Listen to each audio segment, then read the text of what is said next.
खुलुमबाय दिनै सानसेनि रादाबखौ फरायदों आं किलिकां ब्रह्मआ दिनैनि गिबि सिरिनि सानसेनि रादाबफ्रानो जाबाय फारियै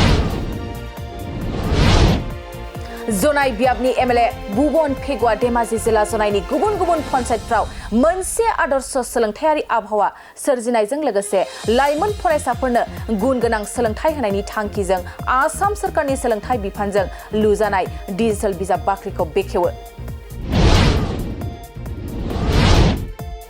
क'क्राझार नोगोरनि हाथिमाथायाव सासे 35 बोसोर बैसोनि सुबुङा गावनि बिमाखौ फेग्रा मुवा बाहायनो रां होनो नेवसिनायनि जाहोनावनो बुथारदों 9 थाखोआव फरायनाय 12 बोसोर बैसोनि सासे उन्दै हिनजावसाखौ थांनाय 22 जुननि मोनाबिलियाव टिउसननिफ्राय न' फारसे थांबाय थानाय समावनो साबा दुथांफ्रा हानजायारि जिनाहारि खालामग्रा हाफिजुल आलीखौ पुलिस बिफाना एनकाउन्टार खालामदों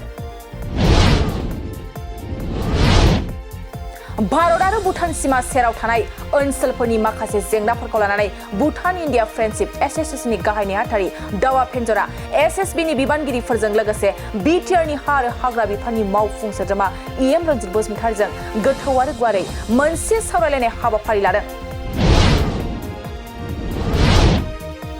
थांनाय 22 जुनाव अरां मासबाराव सासे उन्दै गथ'साखौ जिनाहारि खालामग्रा दुथांफोरखौ आयेननि गेजेरजों गोख्रों साजा होनांगौनि दाबि दैखांदों बिटिआरनि डिपुटि चिफ गबिन्द चन्द्र बसुमतारिया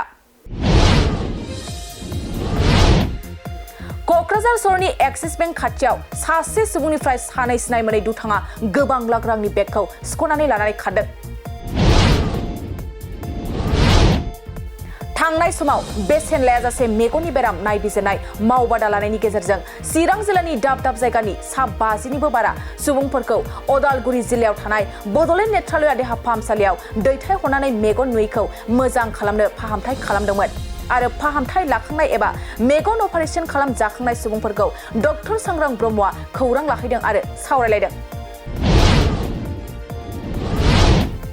दिनै सानसेनि रादाबफ्रा एसेनोसै गोजोन्थों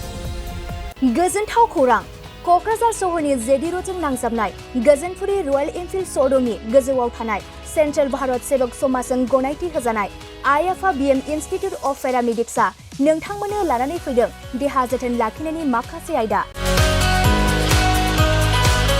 लोगोसे 2024-25 मायथाइनि मुं थिसननाया सोलिगासिनो दं आरो फैगौ जोबथा जुन दानसिम मुं थिसननाया सोलिबाय थागोन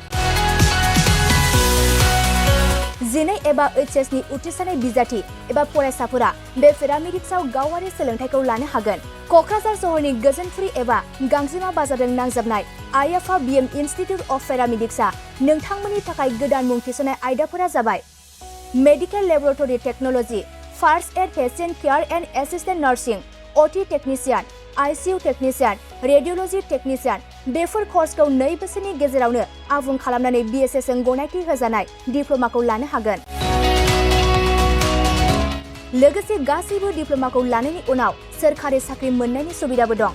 जुदि नोंथांमोना बेफोर कर्सनि थाखाय गोदानै मुं थिसननो गोसो दंब्ला आइएफआ बिएम इनस्टिट्युट अफ पेरामेडिक्सनि 9395899391 एबा 9821663110 मबाइल नम्बराव थोंजों सुलाद लाहरनो हागोन